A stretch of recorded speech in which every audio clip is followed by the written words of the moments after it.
안녕하세요, 등짝 피규어의 라팔입니다. 오늘은 좀 커다란 애 들고 왔어요. 블리츠웨이의 아스트로보이 아톰, 철안 아톰 디럭스 버전 들고 왔고요. 일단은 아톰이라고 하면 저 어릴 때 뭐 가장 잘 가지고 놀던 장난감이기도 했고 좋아하던 만화기도 했어요. 후속작이라기엔 조금 뭐하지만 제트소년 마르스 이런 것도 막 열심히 봤고, 아톰은 정말 어릴 때라서 사실 기억이 그렇게 잘 나지는 않아요. 근데 아톰이라는 작품이 사실 나온 게 1951년 뭐 이쯤이라고 해요. 처음 나왔을 때는 거의 뭐 한국전쟁 당시에 나왔었던 때니까 뭐 반세기 이상 된 캐릭터고, 그럼에도 불구하고 지금까지도 이렇게 제품화가 되고 사람들한테 사랑을 받는 사실 어마어마한 캐릭터죠. 제 생각에는 일본에 상당히 많은 공학자들이 어릴 때 아톰을 보고 자라고 그 아톰을 만들어내는 걸 동경하고, 그렇게 되면서 뭐 일본이나 아니면 다른 뭐 로봇 공학자들이 좀 그런 사람들이 꽤 있지 않을까 하는 생각도 들어요. 아톰이라는 작품은 뭐 작가의 의도와는 상관없이 굉장히 사실 대단한 작품이 되어버렸고, 뭐 옆에 있는 이 만화책 요거죠. 우라사와 나오키의 플루토. 자, 플루토라는 요거는 이제 지상 최대의 로봇, 그 에피소드를 가지고서 만든 8권짜리 완결되는 만화인데, 이것도 한번 읽어보실만 해요. 내용이 굉장히 괜찮습니다. 아무튼 아톰이라는 게 애들용으로 만들어지긴 했지만 거기 담고 있는 주제의식은 굉장히 복잡하고 어둡고 좀 그런 담론을 담고 있기도 해요. 뭐 인간과 로봇, 뭐 차별, 뭐 아니면은 뭐 로봇에게도 인권을 줄 수 있느냐, 뭐 이런 사실 어려운 얘기들까지도 사실 어느 정도 포함을 하고 있는 좀 작품이니까 사실 한번 볼만한 작품인 것 같습니다. 아무튼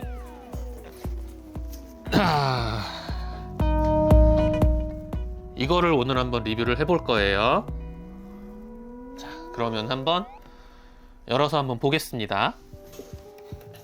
자, 열면 안에 상자가 이렇게 2개 들어있어요. 하나는 아톰 본체, 하나는 뭐 디럭스 버전에 들어있는 박스에는 스토리지 디오라마 베이스라고 되어 있는데, 자, 아무튼 아톰을 넣어서 전시할 수 있는 캡슐 같은 게 좀 들어 있습니다. 자, 한번 또 이것도 다 열어볼게요.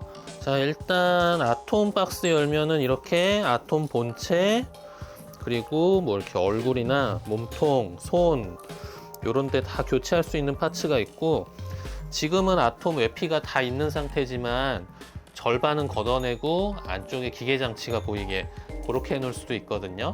그러니까 그것들을 위한 교체 파츠라고 보시면 되고, 요거는 이제 디럭스 버전이 아닌 경우에 베이스로 쓸 녀석이에요. 그래서 저 뭐 디럭스 버전에서는 사실 이거를 쓸 일은 없을 거예요.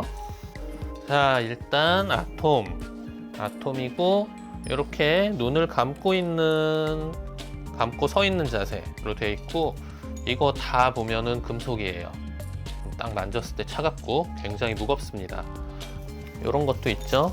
이렇게 옆을 보고 있는 이런 표정으로도 해놓을 수 있고, 먼저 스토리지 까기 전에 아톰의 반쪽을 먼저 까봤어요. 이런 식으로. 자, 기계 장치가 막 보이고, 이 아톰의 오른쪽 가슴에는 배터리를 넣게 되어 있고, 왼쪽 가슴은 이걸 누르면 이쪽이 이제 심장박동처럼 이제 LED 효과가 나게 되어 있는데, 요거는 이따가 배터리 사다가 껴서 한번 보여드릴게요.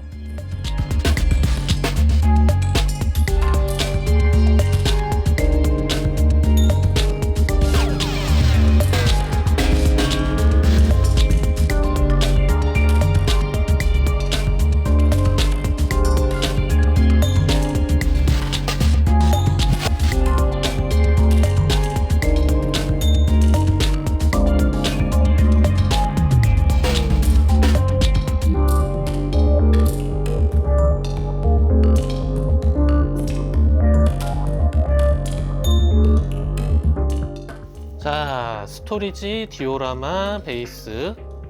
자, 어쨌든 이제 여기다가 아톰을 넣을 수 있어요. 넣을 수 있고, 투명한 요 창을 통해서 안에 들어있는 아톰을 볼 수 있고, 이거 자체도 조명이 있어요. 그리고 얘는 자, 뒤가 이렇게 뒤가 열리거든요. 여기로 아톰을 넣고 이런 공간들, 그리고 아래쪽에 이 서랍에도 이제 아톰의 교환 파츠들을 다 수납을 할 수 있게 돼 있어요. 이게 사실 제일 마음에 드는 점이에요. 박스에서 다 꺼내서 다 여기다 넣어놓고 그냥 이거 하나 통으로 왔다 갔다 들고 다니면은 돼요. 그래서 언제든지 교환 파츠 박스에서 또 안 꺼내도 되고, 그게 지금 제일 편한 점인 것 같고. 자, 여기 옆에 보면 스위치가 있어요. 빨간 스위치가 있는데 요걸 빼보면 여기에 배터리 넣게 돼 있거든요. 자, 배터리를 넣고 켜보면 이렇게 안에 불 들어오죠. 뒤에서 한번 열어서 보면 이렇게 안에 전구들이 있어가지고 거기에 불이 들어와요. 이 상태로 해서 아톰을 전시를 해도 꽤 멋있게 나오긴 해요. 자, 일단 이렇게 세팅을 했어요. 자, 이제 얘는 이렇게 반만 다 열어주고, 지금 제가 배터리를 넣어서 이제 가슴 부분에서 두근두근한 효과도 나고, 눈하고 다리에서 발광도 되고, 이 상태로 이 안에 넣어서 DP를 해줄 거예요. 자, 이렇게 DP를 해줄 수 있어요. 자, 문 쪽을 보게 해주고, 이렇게 문을 열어놓고, 그러면은 안쪽에 파츠들 보이고, 이 안에 아톰이 반짝반짝 빛나고 있는 거 이렇게 보이죠? 자, 아니면 이렇게 창 쪽을 보게 넣고 문 닫고 이렇게 캡슐에 들어있는 것처럼 이렇게 DP를 할 수도 있어요.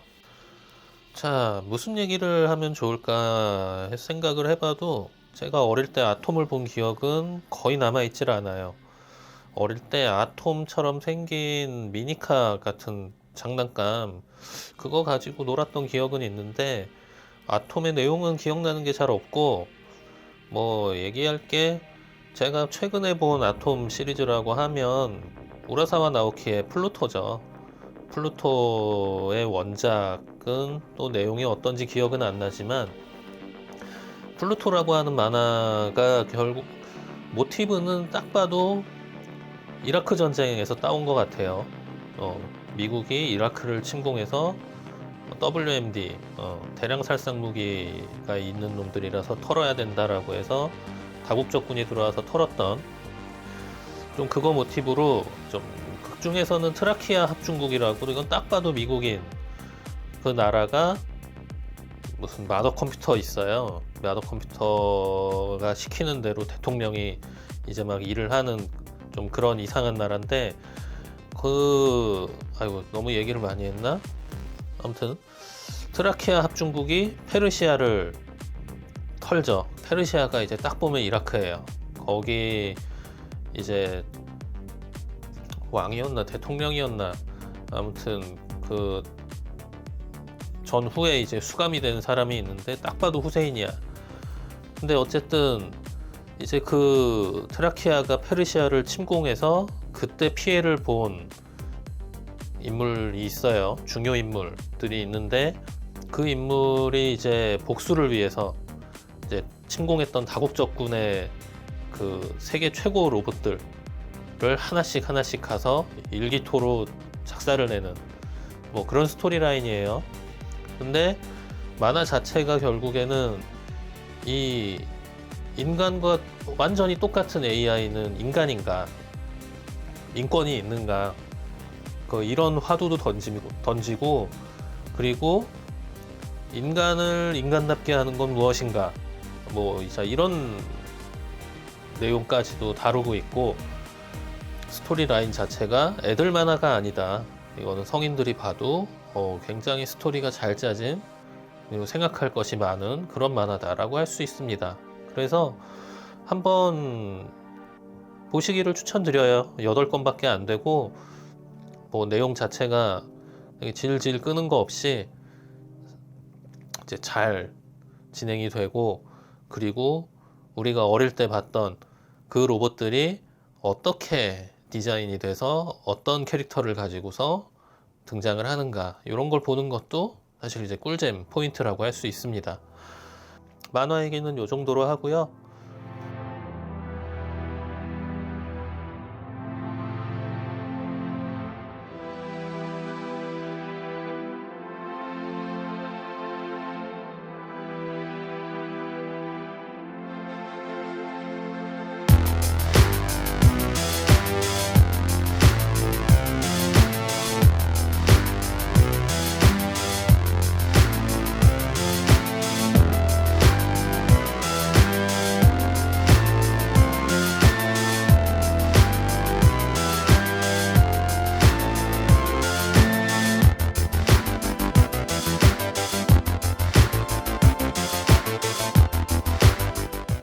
지금까지 아톰 잘 보셨나요?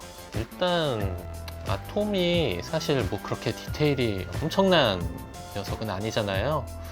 그런데 그거를 철한 아톰 이름에 맞게 금속 재질로 만들었고, 그리고 내부 프레임들을 구현을 해서 그 디테일 보는 맛을 느끼게 해준 좀 그런 좀 괜찮은 제품이 아니었나 싶습니다.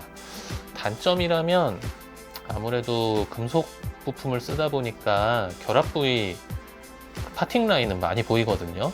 그래서 그거는 조금 아쉽고, 뭐 굉장히 괜찮은 제품이에요. 뭐 가격은 조금 있지만 그래도 이 정도 사이즈의 물건 치고는 그렇게까지 아주 센 가격은 아니고, 뭐 소장을 고려하신다면 추천드리고 싶습니다. 그러면 오늘은 여기까지 하고요. 지금까지 등짝 피규어의 라팔이었습니다. 다음에 또 뵐게요.